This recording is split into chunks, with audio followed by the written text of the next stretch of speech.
Good to go. Okay, well, thank you for attending this Zoom meeting. I'd like to call the meeting to order. You've all had a chance to look at the agenda. Are there any errors, omissions, recommendations?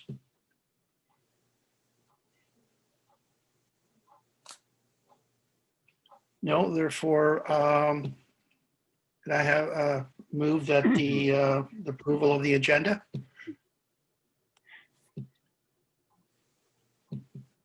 Somebody's got to move it. Mike? Yes. Seconded by, okay.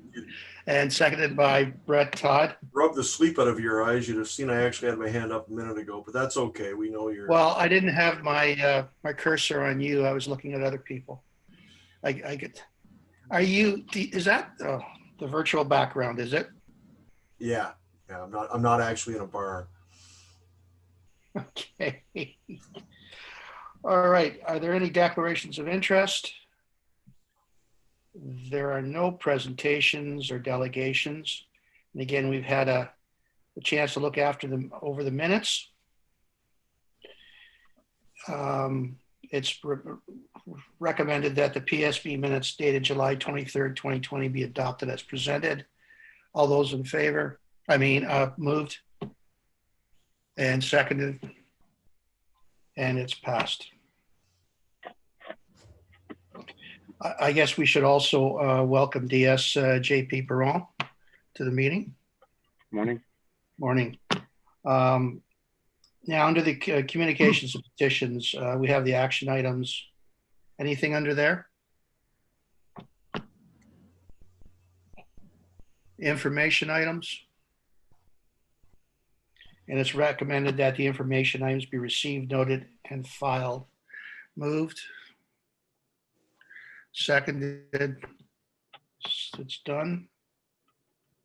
And we got a nice note from the South Grenville District High School for the annual donation towards their program. Also, the call for applications for the 2021 Community Safety and Policing Grant. I take it Matt and Kimberly and Lindsay, you're looking after that? Yeah, so we already receive funding under that grant, and so this is just another call for it. So we wouldn't qualify because we already received it. Oh, okay. All right. In that case, I guess we'll move on to the police services report for July and August. If I may, I know JP is in the middle of something. Can I suggest that perhaps he does his presentation so that he can get going along with his day? Sure. Thank you. JP? Yes. So thank you for having me as part of your council meeting. Much appreciated. I've wanted to do my rounds and meet everybody when I took over the unit in February of 2019. But one thing led to another, and there's movement in the organization, and I got a lot of vacancies and other people to look after, and I'm wearing several hats at once. So I apologize if I haven't got to meet any one of you in person yet.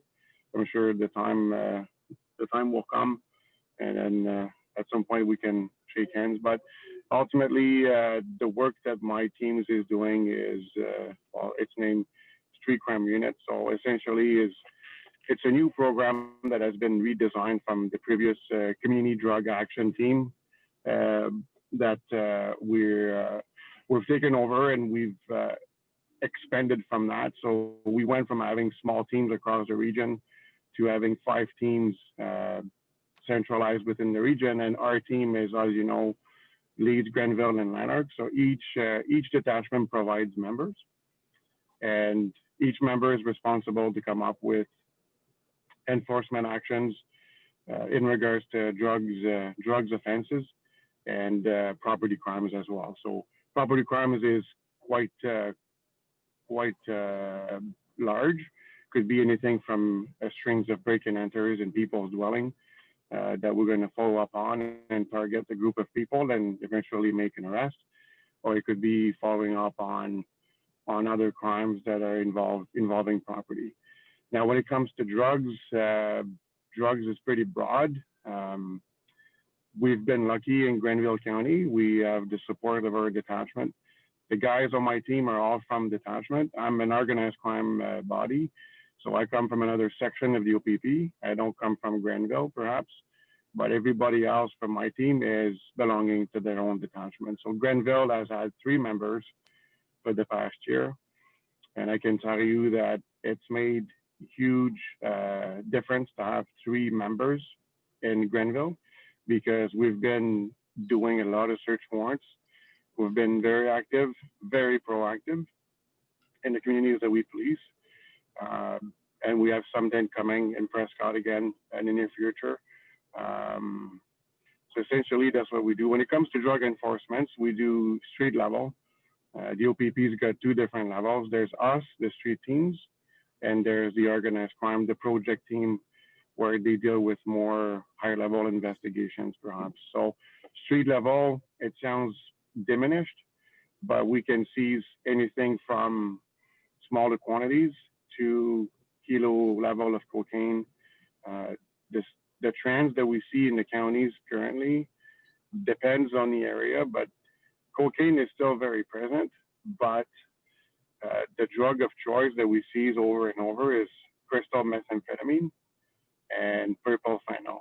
So they're 2 different drugs, obviously, but this is what we seize the most in your area, and that's what seems to be very popular.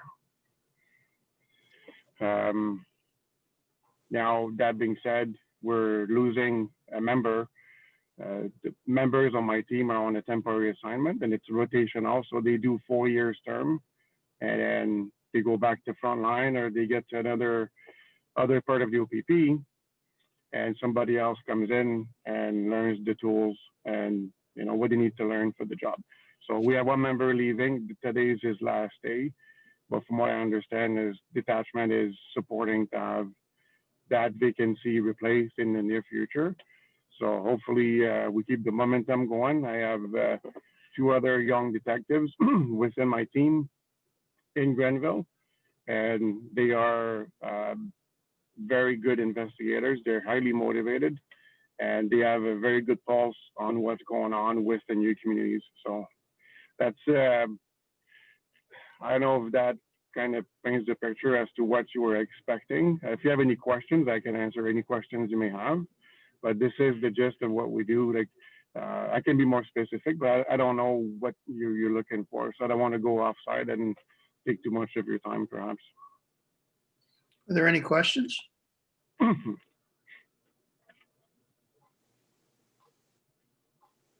No? I was gonna let Mike go first. I thought Mike had something there and he was working up to it, but I've just got a couple of comments. But Mike, if you want to go ahead if you've got something. No, I just glad to hear that things are active on the enforcement end. Of course, we hear a lot, street level and around the community, but it's nice to see that the pulse is there and keeping an eye on it, because obviously we hear of various situations, and as soon as we hear about them, then they pop up as being charged in the paper within a few days or a week or 2. So that's good. It's nice to see the ongoing enforcement. Yeah, no, thank you for your support and your kind words. I appreciate that, sir. So the way we do our investigation, just to give you an idea, without going into much details because this is a live meeting, but so we have multiple ways to go after a group of individual or someone that's involved in either drugs trafficking or property crimes offenses. Some of that is we either know some of that stuff ourselves through our police database, through the great work our frontline officers are doing. And other thing is through Crime Stoppers program. Like, there's a very good program. So if you do happen to have somebody from the public coming forward to you, to the council, and say, hey, this is a problematic area here, what can we do about it? And most of the times our citizens want to remain anonymous, and I don't blame them. They have lots to lose if people know they're talking to the police. So we have a program that's called Crime Stoppers, and this is really safe. There's no name mentioned to that at all. So if anybody comes to you and they want to speak in confidence, Crime Stoppers is the way to go. And there's a reward system in place with Crime Stoppers. So if any information they provide is actionable and we do act on it, then we can submit a tracking form and they can get compensated for that. So that's sorry, you guys are bothering me there. So that's what we do with this. The other thing is we have people working with us as well as informants. So it's similar to Crime Stoppers, but the difference with that is we talk to them one-on-one directly. We can control more what's going on. And then there's also the concerned citizens approach where somebody will call in the police and will report the illicit activities in a specific area. Sometimes they don't mind being named, and sometimes they call in the police and they want to remain anonymous. So we also have those options. And the last resort, obviously, is once we have enough information to initiate an investigation and the investigators meet with us and we come up with an investigative plan and we build the case from ground up with various approach. We have a lot of different tactics we can utilize, which I can discuss more in private with you, obviously, but we have lots we can do to get there. So property crimes, people sometimes think, oh, there's one B&E at my house, what the police can do. It's really broad, and sometimes without the lack of forensics evidence, there's not really a whole lot we can do. Officers, we're going to do fingerprints. They're going to collect DNA left behind by those people. The best thing is talk to your neighbors and find out if they have the doorbells recorders. Everybody's got those now where it records all the time. So these are great tools for the police to have. So when officers come to your doors and you happen to have one of those, or you know your neighbor has one, maybe ask them to provide the police with that video. So it helps us to figure out who may be responsible for that. And then there's also us, the street crime unit, that we can provide support to the frontline officers as much as possible. That being said, we are a proactive team. So we are responsible to make a difference in your communities. So if we dedicate our focus on following up on every call, we won't be doing search warrants and going after the people that are committing these crimes, stealing from people's homes, and selling drugs to your community. So that's our priority, is to make community impact with the drug dealers, to go after them. So there's a clear message out there that if you're dealing drugs, we're coming after you. And it's not a matter of if, it's a matter of when we're coming after you. So we want that to be clear with the new communities. And second of all, the ones doing the break-in enters are going into people's cars and stealing the change. That's also something that we are aware and we're working on. So people that are committing these crimes, also be mindful that we'll also have a plan in place for this as well. Good, thank you. Right. Yeah, thanks a lot, Stan. I just wanted to welcome JP and thank him so much for coming in this morning, and thanks for all the work out there. Obviously, it's an incredibly important job. The only real comment question I had is, like, we've seen a lot of focus on the drug issue, particularly in regards to the crystal methamphetamine in Brockville lately. Just seems that's sort of gotten the focus. They had some discussions, I believe, at their council the other night, and obviously that's a major topic in social media anymore.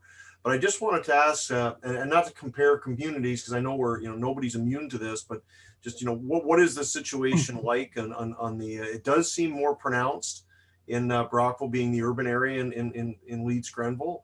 But I mean, what are we, without getting into operations, if there's a way you can sort of phrase the current challenges, the situation in Prescott, and perhaps, we're obviously strongly connected with the townships as well. So is there a way that you, without getting into operations, you can kind of give us an idea of what you're facing now and how serious the problem is, and just some general observations there? Because it is something that comes up constantly. And I know there have been a couple of situations recently that Inspector Graves and the officers have helped with here in Prescott with individuals, but just if you could just give us an idea of what the take is on that. Absolutely. Great question, sir. I'll gladly answer that for you. So when it comes to drugs, drugs are everywhere. Sometimes we think it's a small town, we're safe, and it's not going to hit us. Really, there's no very big difference between small town and big towns. Like in the big city, you see it more because it's more out there. There's more users, so therefore there's a bigger demand for it. I'll tell you that we're working very closely with our partners in Smith Falls and Brockville within our 3 counties. We have great partnerships with these other agencies. We share information on a regular basis. We do partnerships. We do investigations jointly together, which is why it's been so successful, because we share information within the 3 departments. Now, when it comes to the increase, Brockville is a bigger center and it's in close proximity to your community, closer than Ottawa. I can tell you that a lot of the drugs coming from Brockville is mostly coming from Ottawa. We know this through our own investigations. Now, that being said, we've been working on this for a while, and we're going to continue to work on that until we put the ones responsible for this behind bars. But it's a work in process. You know, we go after one, the next one starts the next day. But to say that Brockville is more of a hot hub than Prescott, I don't know if I can say that. Like, it is more present for sure, but we know who's involved in each community. We know who's involved in Brockville as well. We have a plan in place to address that with the Brockville police. And if we do work in Brockville City, it's to benefit the suburb communities like Prescott and Cardinal and all Kenville, all the other ones that we police as well. Because if the drug dealer is in Brockville, their drugs end up on your streets. So we're not turning the blind eye on that. Obviously, we don't police City of Brockville, but we work jointly with them. I don't know if I kind of addressed your question. I know I went a bit off topic here, but No, that was fantastic. I know we've had touched on this at different times over the years, because always concerned about some of the issues on our borders, and also even internationally. I mean, we've had the situations in northern New York as well, and obviously that's only borders closed, but right now, but it's still only a hop, skip, and a jump south of us. And so always talk about things on our borders, and that. So I really appreciate that. And you know, can't say enough good things about the Brockville City Police either. So I just want to make sure if anyone is watching, and definitely no criticism from my quarter level at Brockville, because they do an excellent job up there. Scott Fraser's running a great crew at Brockville City Police. But thanks for that. I know that can't get too far into it, but we know you guys are on this and doing everything you can to stem the tide of it into our communities. So good to hear all that, and thanks again for all your work and for coming forward this morning and touching base with us. Oh, you're welcome. And I just want to add a little comment here. Although we police like the 3 counties, and right now this meeting is about Prescott, obviously, but just wanted you to know the OPP and my team, we're committed to the public safety of everybody, and we go well beyond what we are responsible to cover. So because we're so close to different agencies in the borders, we talk regularly with CBSA, U.S. Border Patrol, the New York State Police, and the RCMP for their marine patrols and their cross-border offenses. So we are linked with all these partners, and we talk regularly.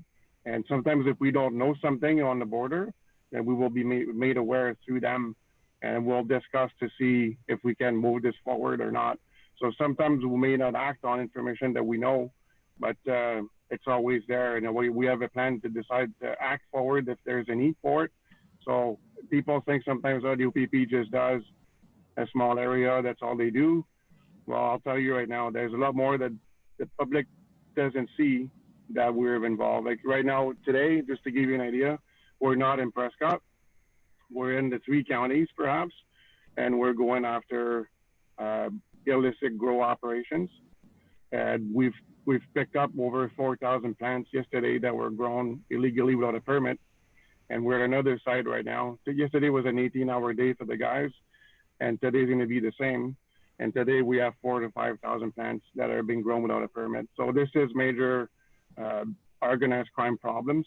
People say it's just marijuana. It is in the end, but what we're going after is the people behind and the profits of those, the results of those profits and where those monies are utilized down the road. So there's a lot more behind this operation that's involved. There's 25 officers here today dealing with this. So it's a large scale operation. So your officers that are assigned to my team, they're here today doing something that's not really our focus, because we really care about how is it going to benefit the communities. But what's taking place here is going to impact the communities down the road in another aspect of it. So Yeah, that's great. Thanks again for all that. Really appreciate the update and all your work. you're welcome. And like I said, I'm sorry we haven't met before, but if you, anytime you need me to pop into one of your meetings, or if you need any like more informative sessions, let me know, and I'll gladly jump in and help you. Sure. Okay. Thanks very much. Thank Any you. other questions? Thanks, JP. Take care. Thank you. Thank you.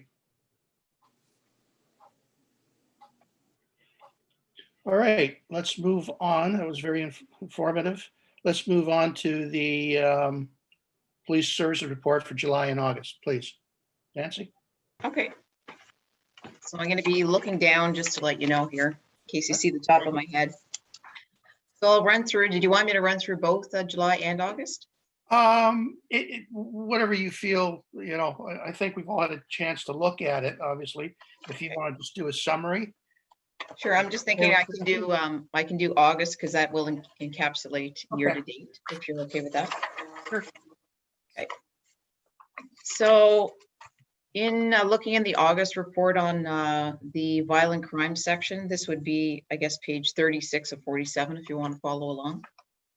So the violent crimes, we look at the only thing that I saw that was anything sort of out of the ordinary was the sexual assaults. Year to date, we have 12 versus what we had last year is 8. So that is a 50% increase. But looking into that, it was, from what I saw, it reported historical sexual assault. So we don't have any active ongoing situations in the community to be concerned about. Our assault rate is certainly down from 31 to 16, and that's a 48.4% decrease overall. And overall, our our violent crimes are down 27% year to date. So that's a good number.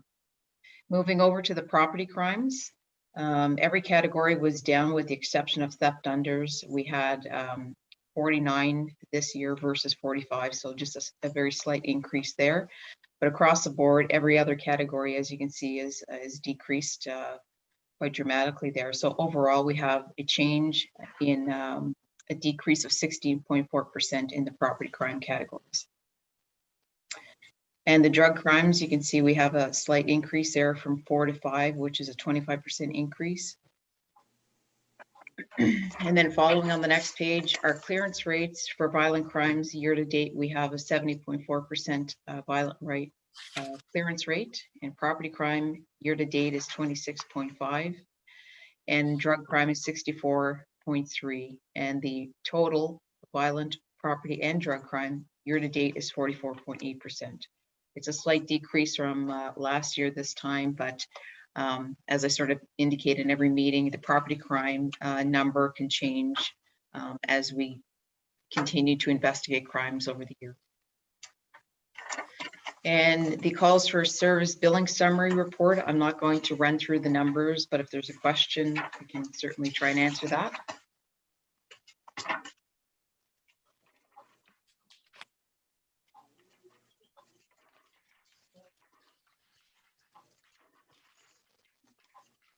And we'll follow along here on page 46. So we had no policy, service, or conduct complaints. We have 6 offenders in the intelligence-led policing crime abatement strategy program. We had 2 checks that were performed. We had 141.5 hours of cruiser patrols in the month of August. We had 25.25 foot-hour patrols. And we also had 8 hours of bicycle patrol in the month of August. We had 2 officers that went out for an afternoon, and that was well received in the community. We got many positive comments there. And detachment initiatives. During this reporting period, the CSO provided some media releases on the following: back to school safety, bus safety, messaging. We had a CDSA search warrant that was executed, where there was a number of drugs that were obtained in that investigation. And there was a female charged with possession for the purpose of trafficking.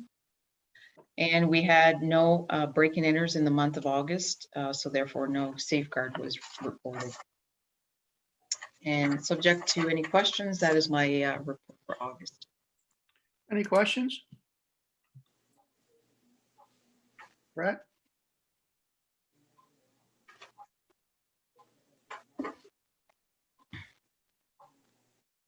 No, I think I'm good, Stan. Thanks very much. Michael? No, pretty straightforward. Thanks. All right, then. If there aren't any questions, then it's recommended that the Police Services Board report for July and August 2020 be accepted as presented. Could I have a mover, please? Moved by Michael, seconded by Brett, and it is moved. Thank you. Moving on to the bylaw update. We could have that. Yeah, not a whole lot to report, although the splash pad is up and running, and that's a good thing. Of course, like anything new, it brings some unique challenges to it. One of the things includes biking, skateboarding, dogs, smoking around and on the pad. We actually caught one person smoking on the pad. Now he was trying to explain that it was vaping, so it didn't really count, but as we all know, vaping is smoking. Because the rabies clinic was canceled in September, the month of October now is going to be the Dog Dag Promotion Month, and we'll be getting around doing that. And we're still waiting for some new signage to be installed in the parks and parking lots for just things like no parking, dogs on leash, no overnight parking, stuff like that.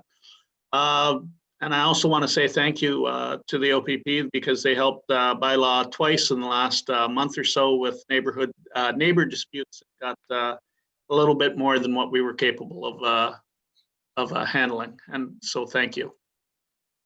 You're welcome. Any questions?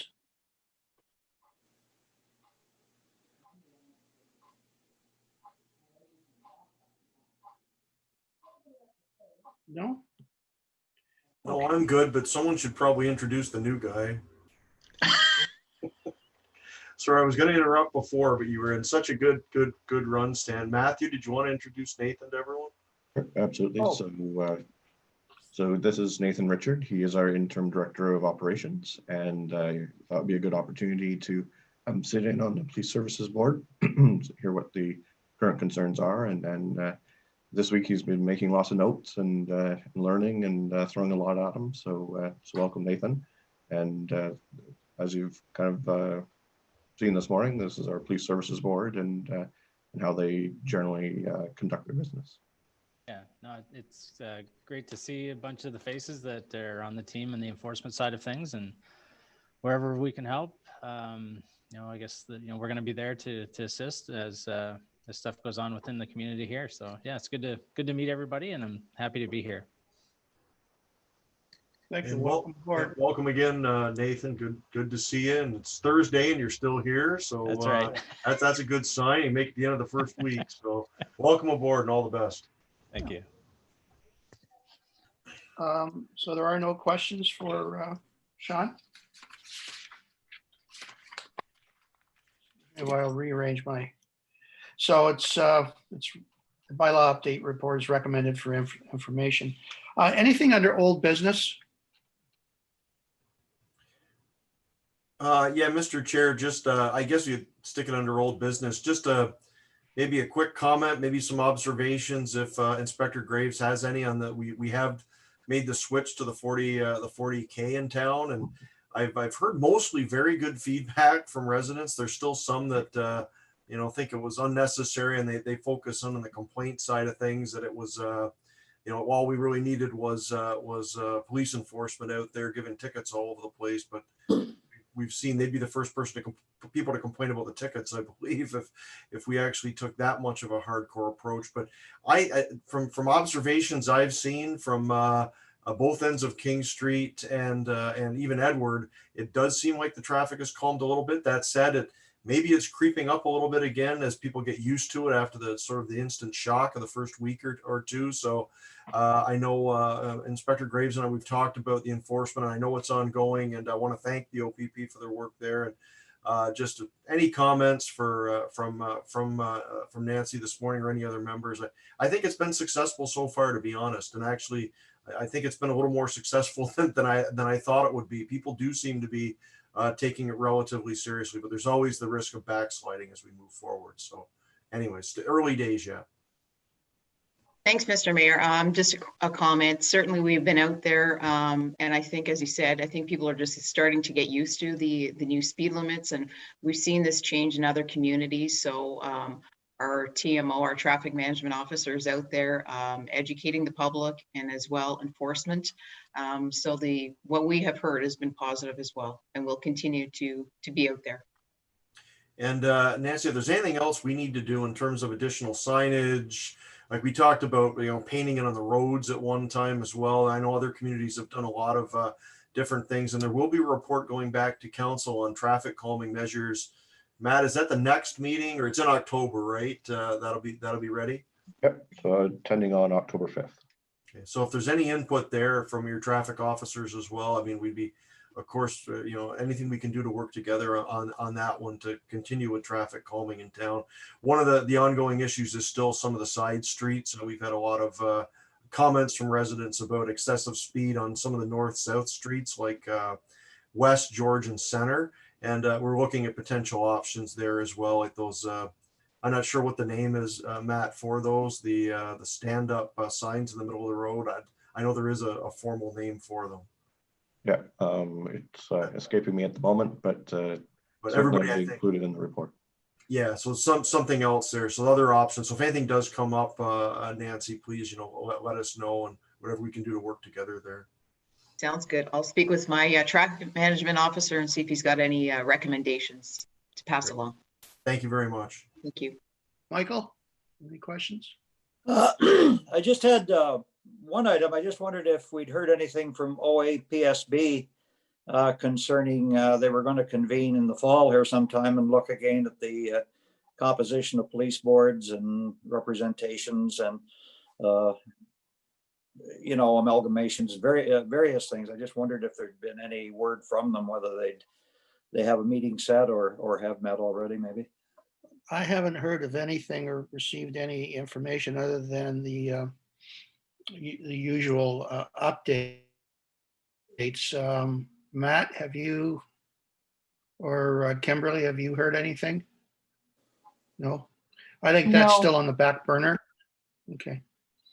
Yeah, I think that's still on the back burner, and it's probably under a pile of paper someplace. And obviously, they have other issues that they're trying to solve. Anything else on old business? Anything under new business? Wow. Since there are no media questions, have we targeted what we're going to do for the PSB service announcement for this next period? Kimberly, anything? No, through you, Mr. Chair. Nancy, did you have any messaging that your group plans on pushing out there in the next month or so? Not off the top of my head, but certainly there's always information that we can provide in terms of different initiatives and stuff like that. So, is there any chance we could stick with a speed thing for the current month? It's still very fresh. I mean, I know it seems like it's kind of been going on forever because it's been with council the last few months, but might still be a good focus as we've got a lot more activity out there and more, even still fair number of pedestrians as the weather's improving again. So that would be my suggestion anyways, unless there's anything else really pressing. Okay, well, let's go with that then. If that's all right with everybody else. Sure. I guess that just brings to the adjournment. When should we meet again? Hopefully it'll be live and not virtual, but what dates look good in October?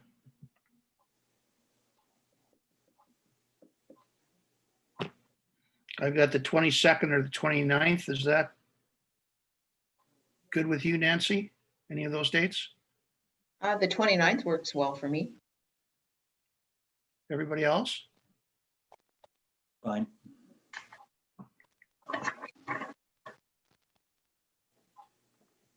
All right, if there isn't anything else, if there aren't any questions or concerns, it's recommended that this meeting adjourn to October 29th at 8:30 a.m.